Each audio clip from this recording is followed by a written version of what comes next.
Bebasnya puluhan napi koruptor secara bersamaan menuai kecurigaan publik.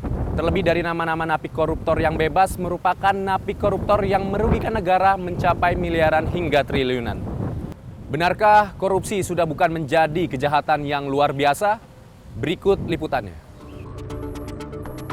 Munculnya fenomena napi korupsi bebas bersyarat secara bersamaan menambah catatan kelam bagi penegakan hukum di Indonesia. Terlebih pembebasan para napi korupsi ini seolah jauh dari nilai-nilai keadilan. Kasus korupsi merupakan kejahatan luar biasa, sehingga pemberian hukuman pun diusahakan maksimal.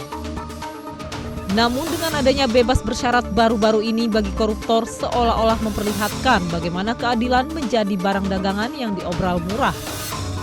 Lihat saja bagaimana ex-jaksa Pinangki Sirna Malasari yang merugikan negara 5,2 miliar rupiah. Terlebih dirinya merupakan jaksa yang seharusnya menjunjung tinggi nilai-nilai hukum dan keadilan, justru memperoleh hukuman ringan. Dalam kasus Pinangki aja sederhana, dia dapat 4 tahun. Kok tiba-tiba baru 2 tahun sudah bebas bersyarat? Padahal aturannya kan hitungannya 2/3. Kenapa? Ternyata dia dapat remisi sebelumnya yang dikira kalau dihitung 1 tahun. Nah, karena ini bicara 1 tahun, maka kan kemudian 6 dikurangi 1 kan tinggal 5. Jadi hukumannya Pinangki seakan-akan 5. Maka kemudian 2/3-nya, maka 2 tahun sudah dianggap 2/3. Jadi matematika tidak berlaku di lapas. Terkait pembebasan ex-jaksa Pinangki Sirna Malasari, Direktur Penyidikan Jampitsus Kejaksaan Agung Kuntadi memastikan Pinangki telah diberhentikan dari jabatannya secara tidak hormat sebagai jaksa. Kalau kita mengacu pada Undang-Undang ASN ya, Undang-Undang Nomor 5 Tahun 2014, Pasal 87, secara teknis kalau seorang ASN berdasarkan putusan pengadilan yang telah berkekuatan hukum tetap, terbukti melakukan kejahatan jabatan atau terkait dengan jabatannya, yang bersangkutan diberhentikan secara tidak hormat. Adapun terkait keringanan hukuman yang diberikan pada ex-jaksa Pinangki Sirna Malasari, Kuntadi menjelaskan bahwa hal ini didasarkan pada pertimbangan hakim.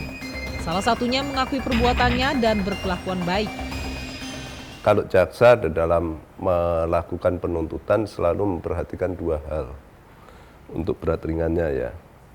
Hal yang memberatkan dan hal yang meringankan selama proses pemeriksaan di persidangan.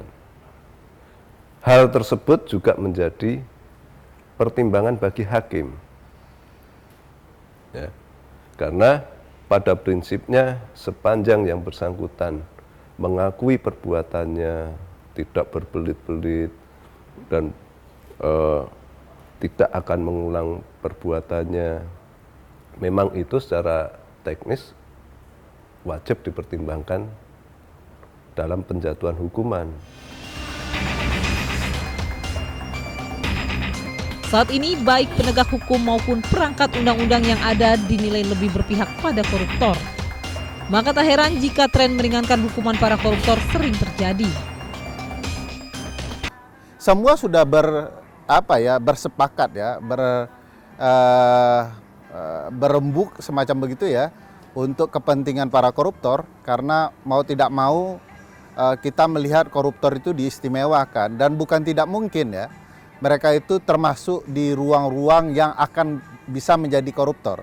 Jadi meringankan hukuman saat ini kepada koruptor bukan berarti untuk orang lain, tetapi bisa berpotensi untuk diri mereka juga sendiri. Ya undang-undang, ya PP-nya, jadi aturan hukumnya yang dipermainkan ya.